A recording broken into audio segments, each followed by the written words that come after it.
How's everyone today? Happy group? Well, first of all, thank you very much for coming today. Earlier this summer, our government introduced a Better Local Government Act. This act would reduce the size and cost of Toronto's municipal government and improve decision-making. By fixing the current dysfunctional government and the political gridlock that has crippled Toronto's City Hall. This plan would replace a broken system where housing, transit, infrastructure can't get built, a system that isn't working. With a more efficient council, a streamlined government that can take action and get to work on the issues that really matter to the people. Our plan would align Toronto's ward boundaries with what we see federally and provincially. As I've always said, we have 25 MPs, we have 25 MPPs, and it's working fine. It's absolutely working fine. It has been working fine for a while. Section 92, subsection 8 of the Constitution makes it clear the province has the exclusive responsibility over municipalities. And the City of Toronto is, in fact, a creation of the Ontario legislature. Virtually every single legal expert agreed that this law was completely constitutional and within the legal power of the province to enact. Experts, including those who do not support our government. The experts all agreed that this law was completely constitutional and acting decisively to fix Toronto's dysfunctional council has proven to be wildly popular among the people. In fact, the only people who are fighting this move are a small group of left-wing councillors, those looking to continue their free ride on the backs of the taxpayers of this great city, along with a network of activist groups they've entrenched themselves in the power under the status quo over the years. I have a great deal of respect for our judicial system, but lawmaking power is given by the people to Ontario's elected representatives. I believe the judge's decision is deeply concerning. I want to repeat that. I believe the judge's decision is deeply, deeply concerning, and the result is unacceptable to the people of Ontario. We are the ones who will ultimately have to face the people in an election, and it is the people who will be the ultimate judges of our performance. And we will live up to our responsibilities to protect the people. We have instructed our legal counsel to immediately commence appeal proceedings to the Ontario Court of Appeal. I have already called an emergency meeting of my cabinet to discuss this response, and I have notified the Lieutenant Governor our intention to bring back the legislature back this week. Our first order of business will be to reintroduce the Better Local Government Act and with it invoke Section 33 of the Constitution. My direction to our House Leader and Whip is to do what it takes to ensure that this law, which has already been passed once already, is reintroduced, voted on, and passed again on the quickest possible timetable.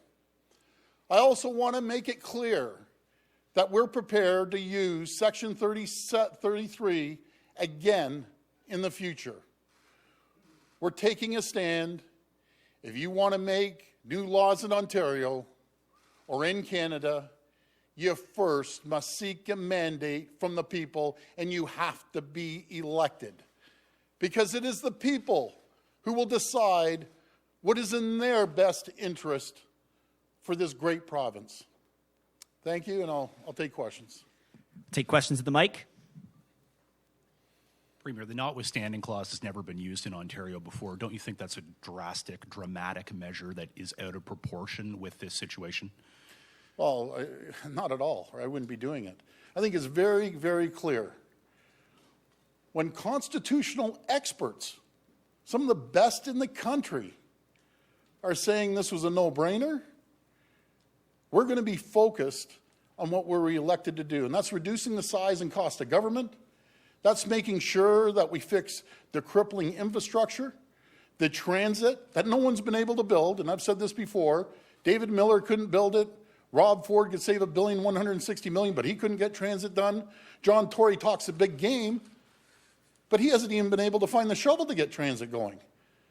Then we have a housing crisis that nothing is being done because of this dysfunctional council, and they wanted to increase it from 44 to 47. I can assure you, people in Toronto are frustrated with City Council here in Toronto, and people around Toronto, the GTA, that rely on transit to get to their jobs are frustrated. We're in gridlock in this city.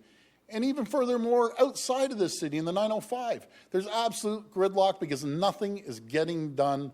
We want a government that's going to be more efficient and make decisions. And we haven't seen any decisions over the last 4 years with this mayor. He talks a good game, says one thing behind closed doors, and then says something totally different in front of the cameras. That's concerning. We have to get the city moving, and hopefully, whoever the next mayor is, with 25 councillors, by the way, will start making decisions and start moving this city forward on transit, infrastructure, and housing. But, Premier, won't this just open the door to a slew of further legal challenges? Well, again, we were democratically elected. Let me remind everyone, there was an election. We live in a democracy. We weren't appointed. We were elected by 2.3 million people. That's what democracy is. Democracy is you get elected by the people. You fulfill the mandate that you promised the people about making sure we run an efficient government. That's why we're here. What is very concerning moving forward is if our decisions in changing the laws to make this province better, make it more efficient, to build transit, to build infrastructure, to build housing, is being shot down by the courts, that's scary. That's disturbing. That is disturbing to the public that elect democratically elected governments. Not appointing governments, electing governments. We live in a democracy, my friends. Do you know who the judge is going to be in 4 years? It's going to be the people. The people will decide if our government has kept their promises and we've done what we said we were going to do. Yes, Cynthia. Mr. Premier, the judge gave you a royal smackdown, and Bill 5 a royal smackdown, saying it was unconstitutional, crossed the line. Your government, you are acting out of pique, and there's no evidence council is dysfunctional. Are you worried that, and yet you are choosing to ignore it, to squash his ruling, are you worried you're going to be described as a dictator? Are you acting like a dictator yourself? Well, let me tell you something. I was elected. The judge was appointed. Was appointed by one person, Dalton McGuinty. I was elected by 2.3 million people. And let me be very clear. I respect the courts. I have the ultimate respect for courts, ultimate respect for judges, but it's very, very concerning when all the legal experts across the country, I never met one, even on your shows, on each and every one of your shows, are saying this is a no-brainer. Constitutional experts are saying this is a closed case. Matter of fact, I had people telling me that this should take 15 minutes to make a decision. Maybe you folks can ask the judge the reason he made this decision. I know why I made this decision, because we ran on making government more efficient. That's why I ran. I ran on making sure we had a proper regional transportation system. I ran on building infrastructure.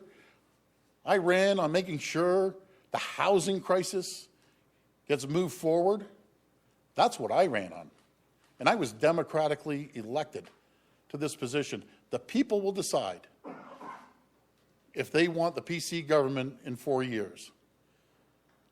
That's my concern. My concern is democracy. Is democracy being held up here? That is a big, big concern here. Next question. Hi, Premier. Your election in June was obviously freedom of expression for many Ontarians. The judge has said that Bill 5 violates that very freedom of expression for people in Toronto and those who are running for city council. So I'm asking, by you invoking the notwithstanding clause, are you denying people in Ontario their freedom of expression, specifically in Toronto? You know, they have the freedom of expression all they want. Let's keep in mind again, my friends, we came out with this 90 days ago. Typical, not always, but typical federal and provincial election that I just came off of was 30 days. We gave the city 90 days. As a matter of fact, on September the 14th, do you know how ironic this is? On September the 14th, politicians have the right to pull their name out of the municipal election. Something's wrong. They're panicking about this. On the 14th of September, anyone can pull their name out. Number two, we sent provincial representatives over to the clerk's office, the City of Toronto. Yuli Wakas, I have a great deal of respect for Yuli, worked with her for 4 years. She was under pressure. We went over there and supported her. Everything's fine. We're ready to move forward. Is it undemocratic that people can just arbitrarily raise the number of councillors 44 to 47? I never heard anyone take that to court. You want to talk about undemocratic? That's undemocratic. At least I ran an election. And people knew what we were going to do. We're going to run the government more efficient to make sure we get transit going, infrastructure going, and we build housing. That's critical. Not to work around a dysfunctional government that gets nothing done day after day after day. People are frustrated in Toronto. And people on 905 are even more frustrated with what's going on in Toronto. But each and every one of you, I've heard personally each and every one of you say how dysfunctional council is. Matter of fact, the people that voted to move forward with this court challenge, I've heard them right out of their mouths. This is the most dysfunctional government in the country. And then they want to turn around. Make no mistake about it, my friends. Politicians and special activists are protecting their own jobs. These councillors, they don't worry about you folks. They worry about themselves. That's what they worry about. I worry about the people. They worry about holding on to power. And the government can run a lot more efficiently with 25 elected councillors, just like we're running federally and provincially, than they can with 47. And is this a threat to any group out there? You know, this government is going to do what it wants, how it wants, and if you want to take us to court, we're going to invoke the notwithstanding clause and have our way every single time. No, I don't believe in threats. I believe in democratically elected governments moving forward on their mandate that was given to them. That's what I believe in. And I think everyone else in Ontario, agree or disagree with our party, believes the same thing.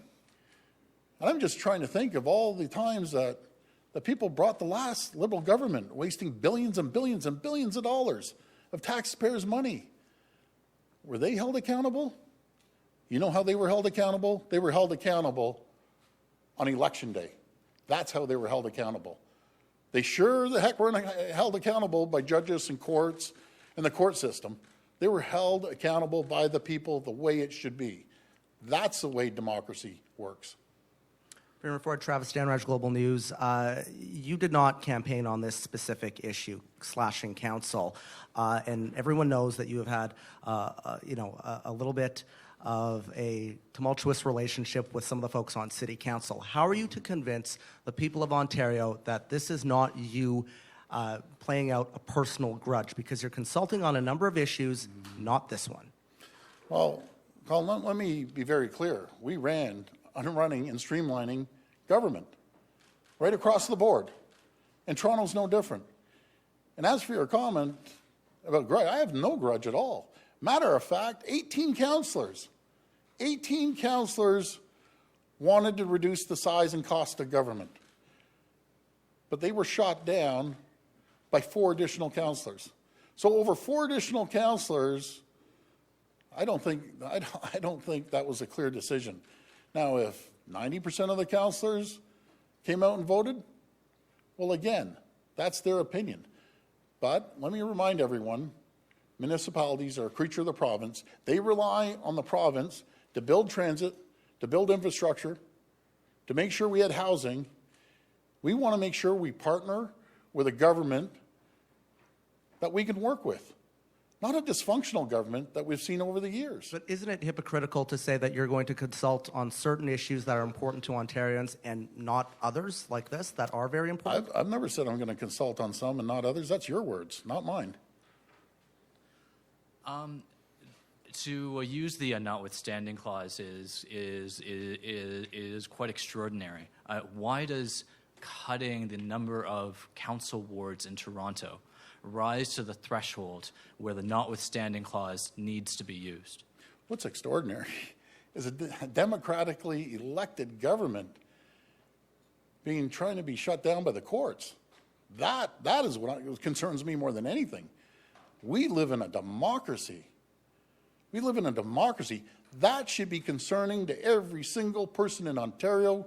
It should be concerning to every person in Canada. I think Jason Kenney in Alberta had a few choice words about the decision made out in Alberta.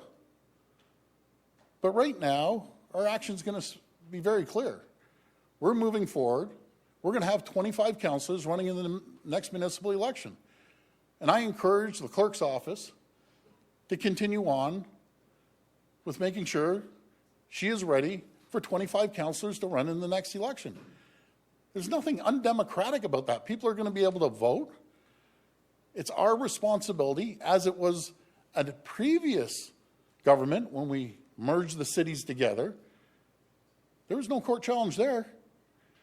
I think it was at 56, then they went down to 44. Why all of a sudden? Is it the special interests that are worried? Is it the left-wing council that's worried? Because isn't it ironic? Majority of the councillors just so happen to be downtown NDP far-left councillors. It's not a coincidence. They're all about big government, spending taxpayers' money, not concerning themselves about saving taxpayers' money. They're just worried about a job. Do you know why? In my opinion, a lot of these councillors couldn't get a job if they weren't elected. A lot of these councillors down there been down there for 25, 30 years. That's unacceptable. You mentioned earlier that you are leaving the door open to using the notwithstanding clause on some other legislation too. What are the parameters by which you'll set for the province to use the notwithstanding clause? When is it appropriate for the province to use it, and when is it not appropriate? Let me be very clear. We will only move our mandate forward if it's within the Constitution. We vetted this upside down, sideways, backwards. Every constitutional expert in this country agreed with us. Even people that don't agree with our government agreed with us. And then all of a sudden, it's been overturned? Something's wrong here. And it's actually concerning. And the people should be concerned.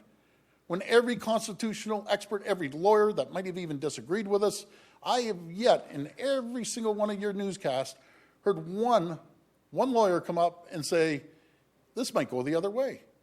It was to the contrary. So is it shocking to us? Is it shocking to every expert that I've talked to this morning? When they heard this decision, do you know how many people fell off their chair? They couldn't believe it. That's what's concerning to me. But that's the courts. And I respect the courts.